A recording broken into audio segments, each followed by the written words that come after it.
ఇంకా రా అన్నారు. ఏమంటావు? కోప్పడతావు అంతేనా కదా?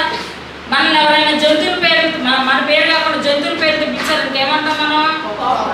కోపడుతున్నామా లేదా? వచ్చిద్దా లేదా? కోపం వచ్చిద్దా కదా? ఏంటి నేను ఎలా కనపడుతున్నాను, నాకు ఈ జంతువుల పేరు పెట్టావా అంటారా అనరా? అలాగే మరి ఇశ్రాయేలీయులు పరిశుద్ధుడైన దేవుడికి ఓ బంగారు దూడకి ఏమన్నారు? అది పాపమా కాదా? చెప్పాలి నాకు అందరూ.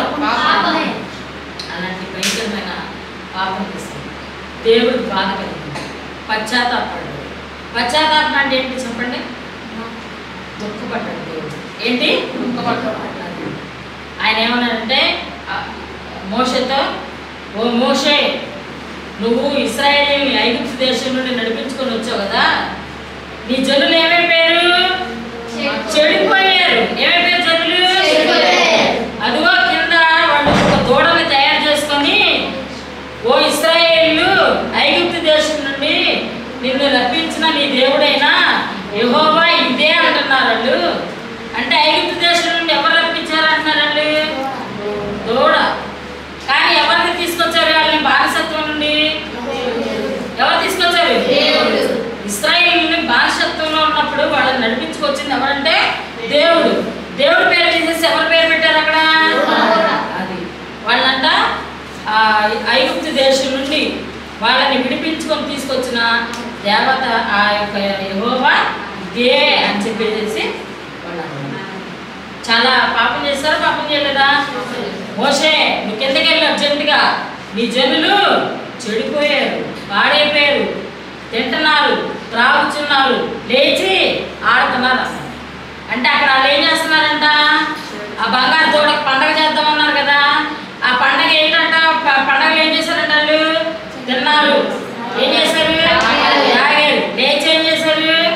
ఆడారు. ఆడటం అంటే ఏంటి? డాన్స్ చేశారు. చూసావా అక్కడ ఏం జరిగింది? అల్లరితో కూడిన ఆటపాటలు జరిగింది. పండగలు అంటే ఏం చేస్తారు? జనులు అందరూ ఏం చేస్తారు పండగ అంటే? చెప్పాలి నాకు. అందరూ పండగ అంటే ఏం చేస్తారు చెప్పండి?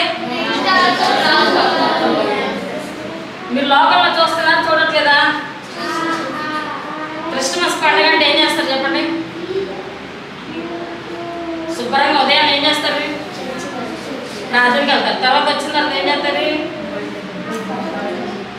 కొత్త బట్టలు వేసుకొని ప్రార్థనకి వెళ్తారు కదరా. మళ్ళీ ఇందుకు కొత్త బట్టలు ఏంటి? ప్రార్థనకి వెళ్ళేటప్పుడే ఏం చేస్తారు? కొత్త బట్టలు. ఇంటికి వచ్చిన తర్వాత ఏం చేస్తారు? బయటకు వెళ్తారా? హోటల్కి వెళ్తారా? ఏం చేస్తారు? టిఫిన్ తింటారు హోటల్లోనే, మధ్యాహ్నం అయితే లంచ్ తింటారు, డ్రింక్స్ తాగుతారు, ఐస్ క్రీమ్లు తింటారు, అన్ని తింటారు. కొంతమంది ఇంకా శుద్ధి మించి ఏం చేస్తారు? తాయిన తిన్నాను అడుగుతారా? ఏం చేస్తారు? అటు డాన్స్ చేస్తారు. ఎదురుగా బస్సు వచ్చినా ఏం చేస్తారు? బస్సుకి ఎదురు వెళ్తారు. అది గుద్దేసిద్దా లేదా అని భయపడతారా?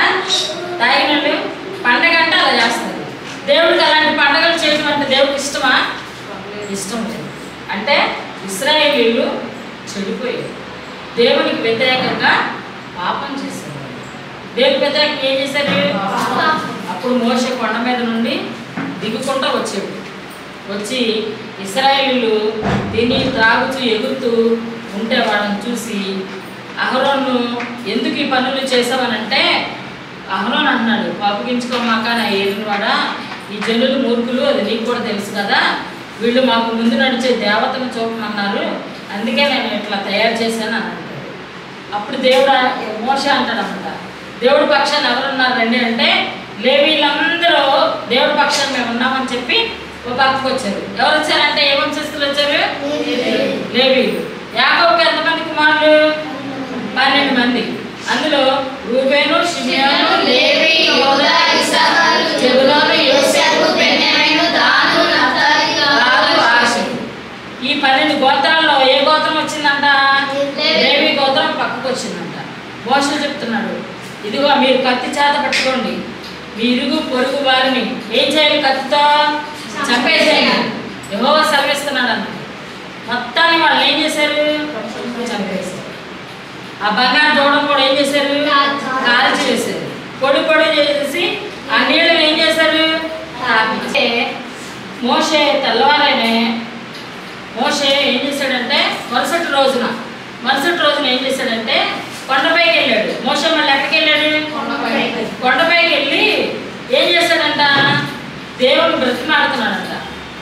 ఏమనంటే, అయ్యా మరి నువ్వు కొండల్లో నుండి అక్కడ ఐగుప్తు దేశం నుండి ఇశ్రాయేలు నడిపించుకొని వచ్చావు కదా, వీరిని తీసుకొచ్చి కొండల్లోనూ ఈ లోయల్లోనూ పడి వీళ్ళని హతం చేసేసినట్టుగా ఆ ఐగుప్తుని చెప్పుకోకుండా నీ ప్రజల పట్ల సంతాపం పొందినైనా నీ కోపాగ్ని చల్లార్చుకోయా, వాళ్ళని నాశనం చేయొద్దు.